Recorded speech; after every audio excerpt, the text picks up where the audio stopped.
वो एक व्यक्ति हैं जैसे हैं जो मेरे को पॉलिटिशियन कम लगते हैं और राष्ट्र के लिए एक बहुत बड़ा कार्य करने हैं। जनपद आगरा उत्तर प्रदेश पिछले 27 वर्ष से समाज की सेवाएं दे रहा हूं, जिसमें कि मैंने आरएसएस में मेरी संघ आयु 27 वर्ष रही है। कुछ समय मैंने नागपुर से सेवाएं भी दी हैं, अब मैं कुछ दिल्ली से सेवाएं भी दे रहा हूं। कई सारी सामाजिक संस्थाओं से, कई सारे पॉलिटिकल पार्टियों से विषय मैं पहले ले चुका हूं, लेकिन आज तक कभी भी मैंने किसी पॉलिटिकल पार्टी का कोई विषय नहीं लिया। लेकिन शेर सिंह राणा जी का एक जो व्यक्तित्व है वो ऐसा व्यक्तित्व है कि जो किसी पॉलिटिकल पार्टी या किसी नेता से रिलेटेड नहीं करता है। वो हमारे देश की एक धरोहर हैं जिन्होंने ऐसा कार्य किया है जिसको कि मुझे आपको बताना नहीं है, आप स्वयं गूगल के माध्यम से देख सकते हैं। अब हमारे इस लखनऊ जो प्रदेश की एक राजधानी है, वहाँ पर हमारे ये सभी भैया इसको घुमा दीजिए थोड़ा सभी को, ये सभी हमारे परिवार हैं, ये हमारा परिवार है और परिवार का कोई नाम नहीं होता। एडवोकेट हाईकोर्ट लखनऊ और राष्ट्रीय अध्यक्ष राष्ट्रीय मानवाधिकार संघ भारत। और आज हमारे लखनऊ नगरी में माननीय अमित कुमार सिंघल साहब जो आरएसएस के प्रवक्ता हैं, हेड ऑफिस नागपुर से अटैच हैं, उनका मैं स्वागत करता हूं। और हमारे शेर सिंह राणा साहब जो राष्ट्रवादी जन लोक पार्टी सत्य के राष्ट्रीय संयोजक हैं, उन्होंने माननीय सिंघल साहब को राष्ट्रीय गुरु माना है और माननीय राष्ट्रीय गुरु के निर्देशन में इस पार्टी का उत्थान और विकास होगा, ये आपने दृढ़ संकल्प लिया है। और आपके निर्देशन में, आपके आशीर्वाद स्वरूप हम लोग जो हमको जिम्मेदारी दी गई है प्रदेश की, उत्तर प्रदेश का अध्यक्ष बनाया गया है और प्रभार दिया गया है उत्तराखंड का, उसको हम सब लोग मिल करके आगे बढ़ाएंगे और माननीय शेर सिंह राणा जी के मिशन को पूरा करेंगे। और हम अपने माननीय अमित कुमार सिंघल साहब के आशीर्वाद को आगे बढ़ाएंगे, लोगों को जागरूक करेंगे, लोगों का कल्याण करेंगे और लोगों को जो है इसमें जोड़ेंगे, पार्टी का विकास और संगठन का विकास करेंगे। ये हमारा उद्देश्य है। और इस अवसर पर हम लोग आज पूरी कमेटी के साथ यहाँ उपस्थित हुए हैं और हमारे इसी क्रम में हमारे मुख्य प्रवक्ता श्री जेके शर्मा जी जो इसके बहुत ही बड़े कर्णधार हैं, मैं इनको मानता हूँ। और हमारे महान सहयोगी श्री श्यामलाल शर्मा जी जो हमारे हमेशा सहयोगी रहे हैं और पार्टी में भी सहयोग करते रहेंगे। हमारे दीपा मौर्य जी जो बहन जी हमारी हैं, आपका भी सहयोग हमेशा रहेगा, ये पूर्ण आशा है। और हमारे भाई जो हैं छोटे भाई श्री अशोक कुमार मौर्य जी, उनका भी सहयोग रहेगा।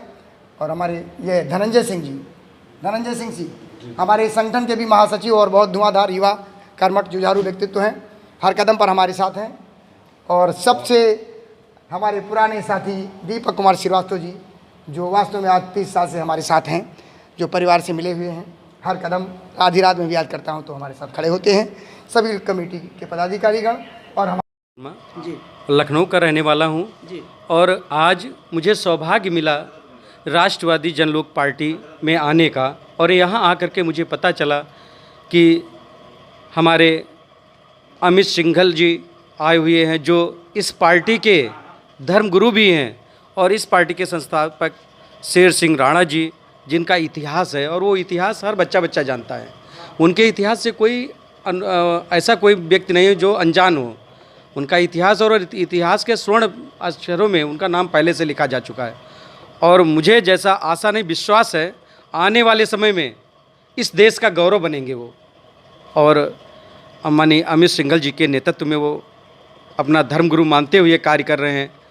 और मैं इसी क्रम में और बता देना चाहता हूं कि उत्तर प्रदेश के अभी नवनिर्वाचित प्रदेश अध्यक्ष हमारे आदरणीय आरसी शर्मा निरंकारी जी, जो पूरा नाम है उनका, वो जुड़ गए हैं। और उनका भी व्यक्तित्व किसी से छुपा नहीं है। वो इसके पहले भी कोई एक संगठन चलाते थे मानव हित के लिए, मानवाधिकार, पूरा नाम था राष्ट्रीय मानवाधिकार संघ भारत, जिन्होंने पूरे देश को पिरो के रख दिया है। ऐसे कोई भी डिस्ट्रिक्ट, देश का कोई ऐसा जिला नहीं बचा होगा जो उनके संगठन में ना हो। और कोई ऐसी ना है जी इसमें आपको क्या अच्छाई लगी तो आप सारे पार्टी छोड़ के आप इसमें जुड़ गए? जी मिश्रा जी, मैं इसी बात पे अपनी बात रखना चाह रहा था कि कल मैं एक छोटी भेंट हुई थी लखनऊ में, और चूँकि उस भेंट में एक चंद समय मिला था मुझे इस पार्टी के राष्ट्रीय संयोजक से मिलने का, शेर सिंह राणा जी से। और उनसे मैं बात करके मैं इतना उत्साहित हुआ, उनके विचारों को मैं उनके विचार भी कुछ रखना चाहता हूँ।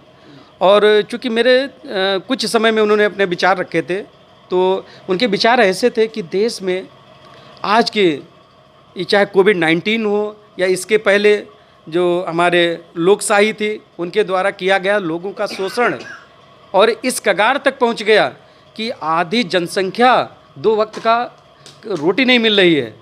इस पे उन्होंने अपने विचार रखे, मुझे बहुत अच्छा लगा कि मैं और वो अपनी पूरी होल लाइफ में जो भी एजुकेट होना चाहे फ्री ऑफ कास्ट सरकार एजुकेट कराए, इस पे वो।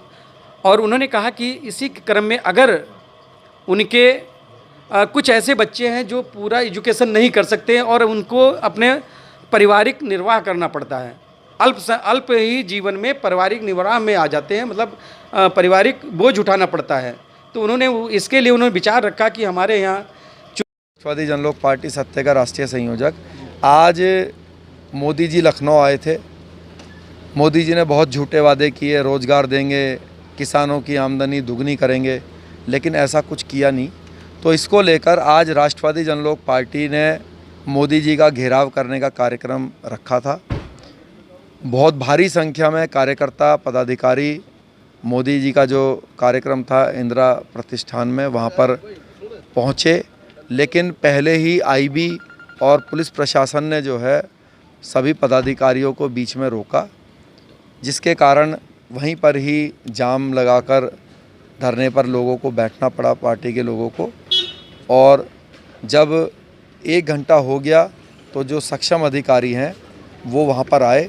मोदी जी के नाम से जो हमने ज्ञापन बनाया हुआ था वो ज्ञापन हमने उनको दिया और उनसे अपील की कि बेरोज़गार बच्चों को रोज़गार दिया जाए और जो किसान हैं उनकी समस्याओं को दूर करते हुए जिस तरह से उनके हत्याएं हो रही हैं उनकी, उस चीज़ पर कंट्रोल किया जाए। जिन लोगों ने ऐसा गलत काम किया लखीमपुर खीरी में, उनके साथ सख्त से सख्त जो है कानूनी कार्रवाई की जाए। अगर आप सीतापुर खेरी में आप जाना चाह रहे हैं, अगर वहाँ पे अगर आप रोका गया तो आप क्या कार्रवाई वहाँ कर? देखिए, हम किसानों के बीच में जाकर रहेंगे।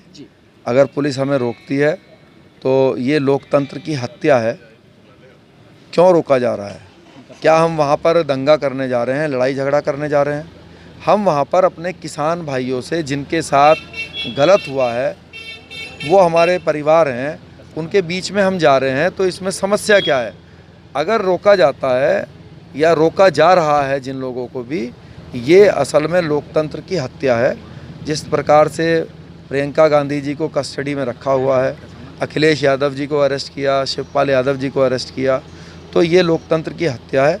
क्या वो कोई बदमाशी दिखाने जा रहे थे?